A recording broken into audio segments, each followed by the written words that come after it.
मेरा नाम आलिया है। तब मेरी उम्र 17 साल थी जब मेरे वालिद साहब एक हवाई कंपनी में ऑफिसर थे।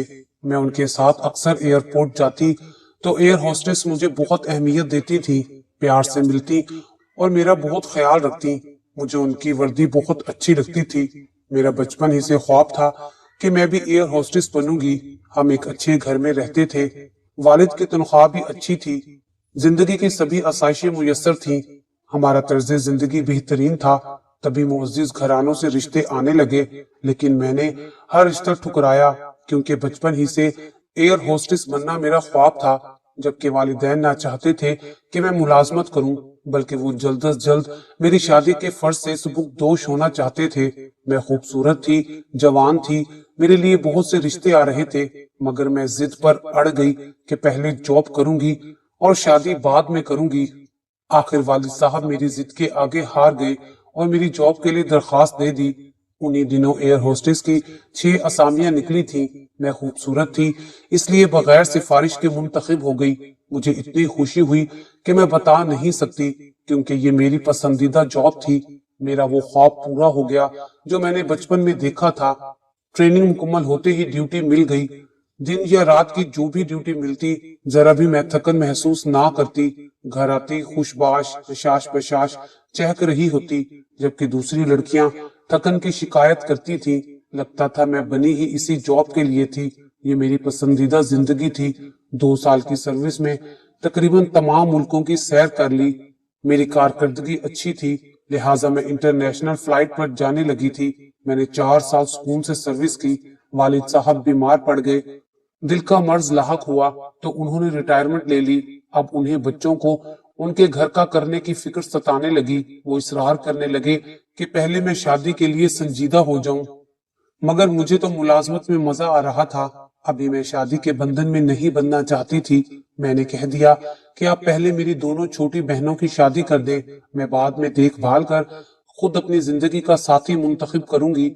मैं बगैर देखे भाले किसी अजनबी से शादी नहीं करना चाहती थी। जो लड़की मुल्कों मुल्कों घूमती हो, रात दिन की ड्यूटी करती हो, घर से बाहर रहती हो, उसमें एतमाद इतना आ जाता है कि वो वालिदैन से अपने मुस्तकबिल के बारे में बात कर सकती है। मैं समझती थी कि ये मेरा हक भी बनता था। वालिदैन को मैंने दलाइल देकर कायल कर लिया और वो खामोश हो गए और छोटी बहनों की शादी की तैयारियां करने लगे। 2 साल और गुजर गए। अब मेरी शादी की उम्र आगे को सिरक रही थी। खुद मुझे भी फिक्र हुई, ऐसा ना हो कि वक्त निकल जाए और फिर मुझे किसी ज्यादा उम्र के या बाल बच्चों वाले से नाता जोड़ना पड़े। मैं अपनी पसंद से शादी कर सकती थी, लेकिन मुश्किल ये थी कि अभी तक मुझे अपने म्यार का लड़का नहीं मिला था। दिल एक ऐसे साथी की तलाश में था जो मुझ पर एतमाद करता हो, मेरी कुछ शराइत माने, मुझे मुलाजमत से मना ना करे, बल्कि इतनी आजादी दे जितनी अब हासिल थी। एक रोज फ्लाइट के दौरान एक नौजवान से मुलाकात हो गई जिसकी शख्सियत ने मुझे मशहूर कर दिया। वो मुझे अच्छा लगा और मैं उसको भाग गई। उसने मेरा फोन नंबर और पता मांगा। मैंने बिला तामुल उसे अपना नंबर दे दिया। हमारी चंद मुलाकातें हुई, पहले दोस्ती और फिर बात मोहब्बत तक आ गई। वो मेरी दोनों शराइत मानने के लिए तैयार था। पहली ये कि मैं शादी के बाद जब तक चाहूंगी जॉब करूंगी, और दूसरी ये कि मैं शादी के बाद औलाद पैदा नहीं करूंगी, जब मेरा दिल चाहेगा तब पैदा करूंगी। उसका नाम फराज था, फराज। और मैंने शादी का फैसला कर लिया। पहले फराज ने मुझे अपनी वालदा से मिलवाया। जब उन्होंने मुझे पसंद करके रजामंदी दे दी तो मैं एक रोज फराज को घर ले गई, वालिदैन से मिलवाया। फराज में क्या कमी थी कि वो उसे ना पसंद करते।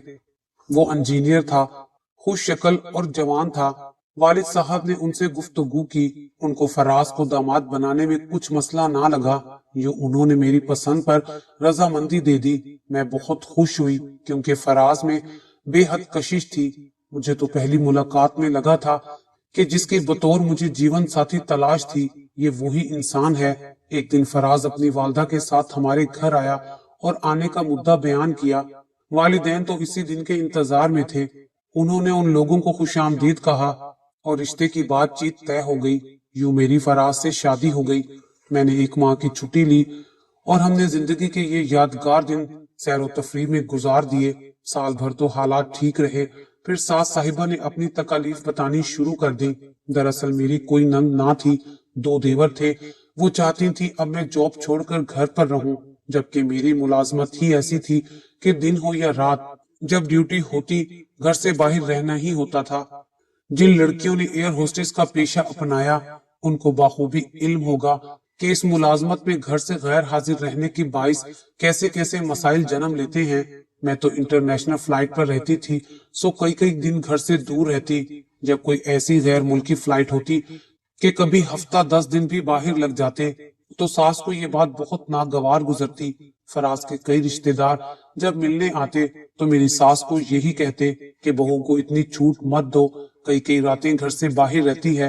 फिर मेरी सास ने कहना शुरू कर दिया कि लोगों से क्या कहूं जो कहते हैं कि बहू कैसी जो घर में ना रहे, और ऐसा भी कौन सा काम है जो शोहर रातों को अकेला रहे। शुरू में मैंने उनकी बातों को दरगुजर किया, सोचा पुराने वक्तों की हैं, जब फराज को मेरी मुलाजमत से मसला नहीं है तो ये जो कहती हैं कहती रहे। रफ्ता रफ्ता जब वो फराज के ज्यादा ही कान खाने लगी तो वो भी उलझन महसूस करने लगा। माँ को नाराज नहीं करना चाहते थे।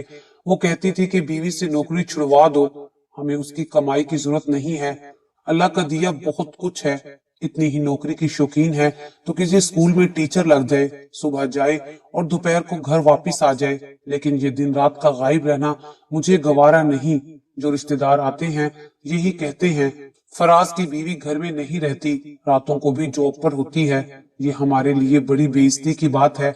ऐसी नौकरी जाए भाड़ में, तुम कमा रहे हो, वो घर बार देखे और आराम से तुम्हारी कमाई खाए और औलाद पैदा करे।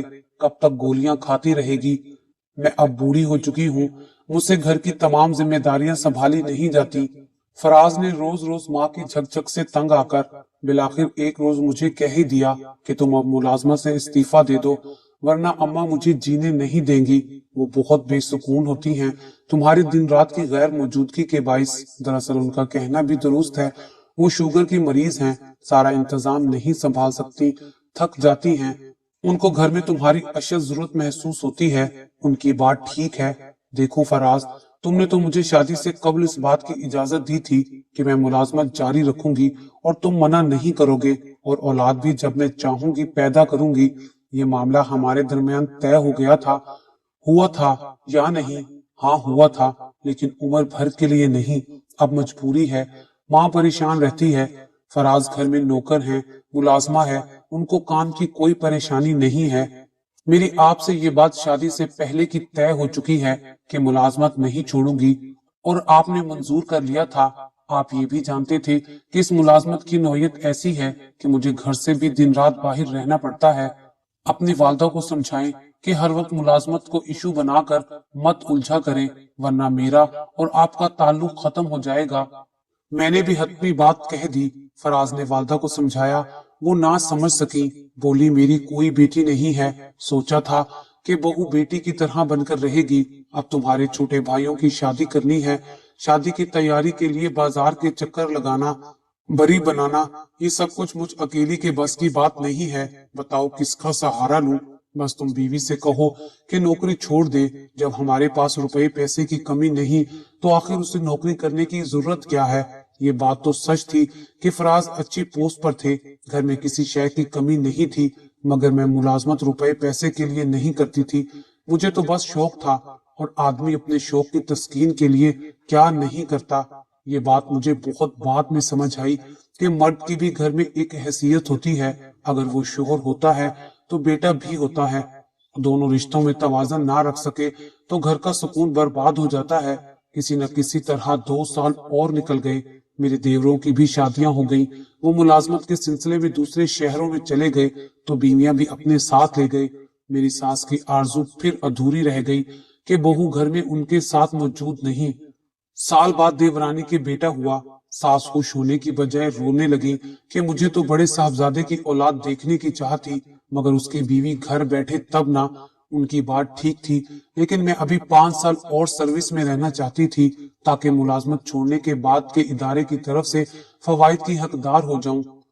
तभी औलाद के होने से इज्तनाब बरत रही थी और फैमिली प्लानिंग के तरीकों पर अमल पैरा थी। میں نے شادی کو ابھی تک اپنے دفتر والوں سے پوشیدہ رکھا ہوا تھا۔ میری ملازمت کے اوقات کار ایسے تھے کہ میرے لیے بچے کی پیدائش کے مراحل طے کرنا اور اس کی پرورش بہت دشوار امر تھا۔ میں کیسے ماں بنتی؟ آج مانتی ہوں انسان کے بعض شوق اس کو لے ڈوبتے ہیں۔ اگر مجبوری مالی ہو تو اور بات ہے، لیکن میرے ساتھ ایسا نہیں تھا۔ اولاد بھی ایک نعمت ہوتی ہے اور وقت پر اولاد کا ہونا ہی احسن ہوتا ہے۔ میں اس نقطے کو نہ سمجھ سکی اور ملازمت کا جنون مجھے لے ڈوبا۔ رفتہ رفتہ ساس نے مجھ سے بحث و تکرار بند کر دی اور اب میں نہیں جانتی تھی کہ ان کی یہ خاموشی کسی خطرناک صورتحال کا پیش خیمہ ہے۔ جب ان کی آرزو حسرت میں بدلنے لگی تو انہوں نے اپنے بیٹے کے ساتھ مل کر کچھ ایسا گٹھ جوڑ کر لیا کہ مجھے کانوں کان خبر نہ ہونے دی، اور وہ سازش تیار ہو گئی جس نے میرا گھر تباہ کر دیا۔ ان دنوں میری ساس بیمار تھی۔ ان کی دیکھ بھال کے لیے کسی ایک ایسی ہمدرد کی ضرورت تھی جو بیٹی کا کردار ادا کر سکے۔ انہوں نے اپنے گاؤں پیغام بھجوا دیا تو ان کے بھائی نے فوراً اپنی 18 سالہ جوان بیٹی کو ان کی خدمت گزاری کے واسطے ہمارے گھر بھیج دیا۔ نبیلہ نے آتے ہی اپنی پھپھو کی دیکھ بھال شروع کر دی۔ وقت پر کھانا بنانا، ان کو نہلانا دھلانا، کپڑے تبدیل کرانا، غرض تمام کام دل جوئی سے محبت سے کرتی۔ اس نے ہمارے گھر کا سارا انتظام سنبھال لیا اور اپنی پھپھو کو پلنگ پر بٹھا دیا۔ یہی نہیں، فراز کو بھی بہت آرام ملا۔ نبیلہ کے ہاتھ کا پکا کھانا نوکروں کے ہاتھ کے کھانے سے کہیں بہتر تھا۔ ان کے پکے کھانوں میں وہ لذت کہاں جو نبیلہ کے ہاتھ میں تھی۔ وہ تمام کام ہی سلیقے اور توجہ سے کرتی تھی۔ اس کے والد نے بیٹی کو نصیحت کی تھی کہ میری بہن کا بہت خیال رکھنا، ان کو کسی قسم کی تکلیف نہ ہو، کوئی کوتاہی نہ کرنا کہ ان کا بڑھاپا ہے۔ مجھے فراز پر کتنا یقین تھا، لگتا تھا کہ ہمارے درمیان اعتبار کا رشتہ کبھی نہیں ٹوٹے گا۔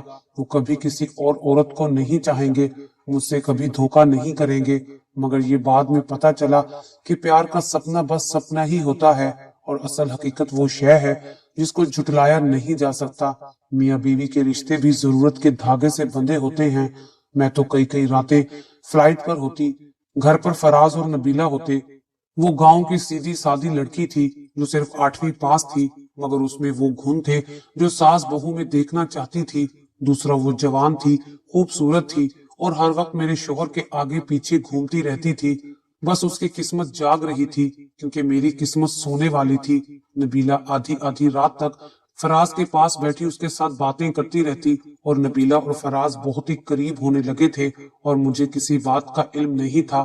ان کو اتنا قریب دیکھ کر ایک دن میری ساس نے فراز کو اپنی قسم دی کہ تم میری بھتیجی سے شادی کر لو تاکہ میں تمہاری اولاد کی خوشی دیکھ کر مروں۔ تمہاری بیوی ایئر ہوسٹس رہنا چاہتی ہے تو اس کو ایئر ہوسٹس ہی رہنے دو۔ وہ نہ تو ماں بننا چاہتی ہے اور نہ ہی بیوی، پھر وہ ہمارے کس کام کی ہے؟ غرض رو پیٹ کر انہوں نے فراز سے اپنی بات منوا لی اور مجھ سے چھپ چھپا کر نبیلہ کا نکاح خاموشی کے ساتھ فراز سے کروا دیا۔ نبیلہ کے والد بھی فراز سے شادی کے لیے مان گئے کیونکہ فراز کے پاس کسی شے کی کمی نہ تھی، اچھی جاب تھی، اچھا گھر تھا، دنیا کی ہر شے تھی۔ نبیلہ کے گھر والوں کو نکاح کے لیے بلوایا گیا، نہ کوئی بارات نہ دھوم دھڑکا، لڑکی تو پہلے ہی گھر میں رہ رہی تھی۔ فراز کی ماں کی خدمت داری کرتے کرتے وہ میری بیچ کی حصے دار بن گئی۔ اس نے اپنی سہاگ رات میری ہی خوابگاہ میں بسر کی اور مجھے اتنے بڑے معاملے کی ہوا تک نہ لگنے دی، حتیٰ کہ نوکروں تک نے لفظ ہی لیے۔ میں جب گھر آتی تو نبیلہ پہلے جیسی بے زبان مسکین خدمت گزار بن جاتی، مجھے کھانا ہاتھ میں دیتی اور میری بھی خدمت کرتی۔ میرے سامنے فراز یہ ظاہر نہ ہونے دیتے کہ ان کا نبیلہ سے کوئی تعلق ہے، وہ بھی ان سے دور دور رہتی۔ غرض جس طرح اس کو میری ساس نے سمجھایا تھا وہ ویسے ہی کرتی۔ دن گزرتے گئے، ایک بار میں گھر آئی تو یہ دیکھ کر حیران رہ گئی کہ نبیلہ کا پیٹ باہر نکلا ہوا تھا جیسے وہ 6 یا 7 ماہ کی حاملہ ہو، اور وہ میرے کمرے میں سوئی ہوئی تھی جبکہ فراز گھر پر موجود نہیں تھے۔ جب سے نبیلہ آئی تھی میری ساس کا رویہ بھی میرے ساتھ کافی بہتر ہو گیا تھا۔ میں سوچ میں پڑ گئی تھی کہ کنواری لڑکی کا پیٹ اتنا کیسے بڑھ گیا، اور دوسرا مجھے اس بات کا غصہ تھا کہ وہ میرے کمرے میں میرے بیڈ پر کیوں سوئی ہوئی تھی۔ جب میں نے اس بات کا ذکر اپنی ساس سے کیا تو وہ کہنے لگی، نبیلہ کو پیٹ کی ایک بیماری لگ گئی ہے جس میں عورت کا پیٹ بڑھ جاتا ہے، کنواری عورت بھی ایسے لگتی ہے جیسے حاملہ ہو۔ خیر ان کی بات سن کر میں مطمئن ہو گئی۔ میں ایک ہفتہ گھر رہی، مگر اس بار فراز اپنے کسی کام میں مصروف تھے اور رات کو لیٹ گھر آتے اور صبح جلدی چلے جاتے۔ اس وجہ سے میں ان سے ٹھیک سے بات بھی نہ کر پائی۔ طبیعت خراب ہونے کی وجہ سے نبیلہ بھی سارا دن سوتی رہتی اور گھر کا کام پہلے کی طرح ملازم کرتے تھے۔ خیر ایک ہفتے بعد میں واپس چلی گئی، مگر جب اگلی بار آئی تو نبیلہ کی حالت ایسی تھی جیسے 9 ماہ کی حاملہ عورت ہوتی ہے۔ اس بار میں کام کے سلسلے میں اتنی بزی تھی کہ 2 ماہ بعد گھر آئی تھی، اور میں یہ دیکھ کر حیران رہ گئی کہ نبیلہ 9 ماہ کی حاملہ عورت جیسی لگ رہی تھی۔ اب کی بار مجھے پکا یقین ہو گیا تھا کہ میرے پیچھے ضرور کچھ غلط ہو رہا ہے۔ پھر اچانک ایک راز کھلا کہ نبیلہ ایک بچے کی ماں بننے والی ہے، اور یہ بچہ کسی اور کا نہیں بلکہ میرے شوہر فراز کا ہے، اور نبیلہ اس کی بیوی بن کر میری جگہ لے چکی ہے۔ ظاہر ہے کہ اب اس راز کو کیسے پوشیدہ رکھا جا سکتا تھا۔ جب یہ خبر ساس نے مجھے سنائی تو میرے حواس جاتے رہے۔ پہلے تو دل چاہا کہ ہر کسی کو شوٹ کر دوں، پھر دل چاہا کہ خود ہی خودکشی کر لوں۔ یہ دونوں کام ہی ناممکن تھے۔ رونے سے توہین کا احساس اور بڑھ گیا۔ کچھ سمجھ نہ آیا تو بیگ میں چند کپڑے ڈالے اور ایک سہیلی کے گھر چلی گئی۔ میرے بہت رونے کے بعد اس نے سمجھایا کہ اب میں اس صدمے کو حوصلے سے برداشت کروں، کیونکہ سارا قصور میرا ہی تھا۔ روبینہ میری دوست نے مجھے سمجھایا، عالیہ دیکھو، مرد شادی کرتا ہے تو گھر آباد کرنے کے لیے، اپنے سکھ کے لیے اور نسل آگے بڑھانے کے لیے۔ تم نے فراز کو کون سا سکھ دیا ہے؟ تمہیں تو اپنی نوکری کی فکر تھی، یہاں تک کہ فراز کو تمہاری ضرورت ہی نہ رہی، اور اب تمہاری عمر 35 سال ہو چکی ہے۔ اولاد نہ ہونے کے لیے گولیاں کھا کھا کر اپنی صحت تباہ کر چکی ہو۔ میں نے حالات کا تجزیہ کیا، قصور اپنا ہی نکلا۔ میں فراز کو نبیلہ کے بغیر دیکھنا چاہتی تھی، جبکہ اب وہ اس کے لیے اہم ہو چکی تھی، کیونکہ وہ اس کے بیٹے کی ماں بن گئی تھی۔ سوچا کہ اب تو زندگی برباد ہو گئی، گھر کی مالکہ دوسری عورت بن گئی، تو اب کس کے لیے ملازمت چھوڑوں۔ میں ایک دن سہیلی کے گھر رہی اور پھر اپنے ماں باپ کے گھر آ گئی۔ سب بات بیتی بتانے کے بعد وہ بھی چپ رہے، کیونکہ اس سب میں قصور میرا ہی تھا۔ اس بات کو 3 دن ہی گزرے تھے کہ فراز اور اس کی والدہ نے میرے والدین سے معافی مانگی، اور حالات کو دیکھتے ہوئے انہوں نے مجھے فراز سے صلح کے لیے کہا، کیونکہ دوائیوں کے مسلسل استعمال کی وجہ سے میں ماں نہیں بن سکتی تھی۔ ساس نے بھی مجھے منانے میں کوئی کسر نہ رکھی۔ تب میں اپنے گھر چلی آئی، کیونکہ اپنے گھر کے سوا مجھے کہیں سکون بھی تو نہیں ملتا تھا۔ اولاد کے علاج کے لیے فراز مجھے لندن لے گئے، لیکن ڈاکٹرز نے بتا دیا کہ میں اب ساری زندگی ماں نہیں بن سکتی۔ نبیلہ کو خدا نے 6 بیٹوں سے نوازا، اس کا دل شاد اور گھر آباد ہے، اور میں اس کے بچوں کی بڑی ماں ہوں۔ نبیلہ اور فراز نے بچوں کی یہی تربیت کی ہے کہ وہ مجھے بڑی ماں کہیں، سمجھیں اور میرا ادب کریں، اور وہ میرا ادب کرتے ہیں۔ میں ستیلی سہی، وہ مجھے ماں ہی کہتے ہیں اور فرما برداری بھی کرتے ہیں میری۔